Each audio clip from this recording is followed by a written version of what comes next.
I recently picked up the 1988 horror flick, Twice Dead, on Blu-ray from Scream Factory. This was limited to just 1,000 units and quickly sold out on their website. So, I'm glad I was able to snag a copy. I first watched this movie as a kid when my dad took my friend and I to the local video store. It was a Friday night in probably 1991 or 1992, and we chose this one and Moon and Scorpio.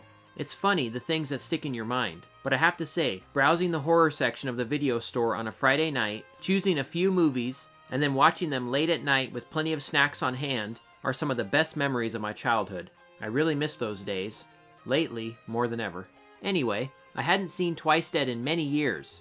So, how does it hold up? Well, let's find out. The Cates family has inherited an old, rundown mansion that used to belong to a stage actor from the 30s named Tyler Walker. We meet Walker in a brief prologue, and the guy definitely has a screw loose. Come with me. He eventually ended up hanging himself in the house. So when the financially strapped family arrives for their inheritance, they are greeted by a very 1980s looking gang. Apparently these degenerates have taken over the old house and don't seem too happy that they have to leave now. So the police run them off, but not for long, of course. I have to mention the cast. The leads of the film are brother and sister Scott and Robin. Now she, of course, appeared in Night of the Creeps. The mom was in Nightmare on Elm Street 3 and 4. Crip appeared in Halloween 5. And Petey was Willis in Different Strokes. Oh, and the fat guy was in Cheerleader Camp. And you know, that actually doesn't have a Blu-ray release yet. Come on, Scream Factory, get on that. Anyway, creepy stuff starts happening, and it soon becomes clear that the ghost of Tyler Walker haunts the house. During all of this, the gang gets increasingly crazed. They actually kill the family cat and pin the poor thing to the front door. And then one of them tries to rape the sister. Basically, this sadistic gang would be more at home in Death Wish 3 or something. You know, Scott and Robin really need to get a hold of Charles Bronson to take care of this. We're stealing the fucking car. What's it to you? It's my car. Now you gonna die.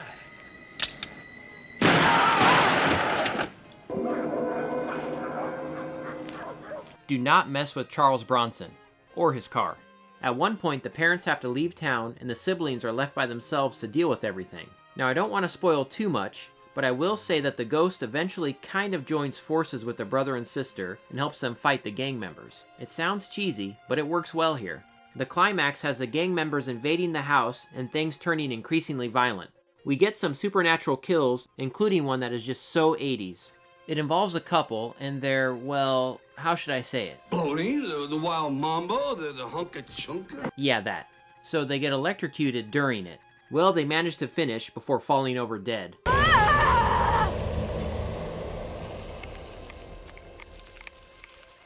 Now that one was pretty cheesy, but there are some nice death scenes. And the cast does a solid job. There's some nice direction, a good score, and yeah, it's a fun little movie that tried to do something a little different with the haunted house subgenre. I do think it got a little too mean-spirited at times, and Todd Bridges' character was definitely underused. I also wasn't happy with the fate of his character. But overall, I had a lot of fun with this. I remember liking it as a kid, and I'm happy to see that it still holds up today. Scream Factory has created a new 2K scan with the best available film elements.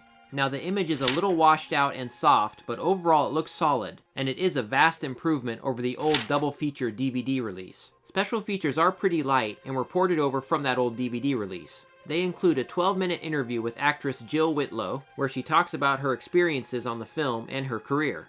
There's also a commentary track with director Burt Dragan and actor Tom Bresnahan. It definitely would have been nice to get a few more on-camera interviews with other cast and crew members. No reversible art is included, which is just fine because I really love this artwork. There's just something about it. I don't know, I just really like it. Overall, this is a solid little release of a very obscure 80s horror flick. I had a lot of fun with it, and I definitely recommend it to horror fans. Although the Blu-ray is sadly sold out, that older double feature DVD is still available. So definitely check it out. Highly recommended.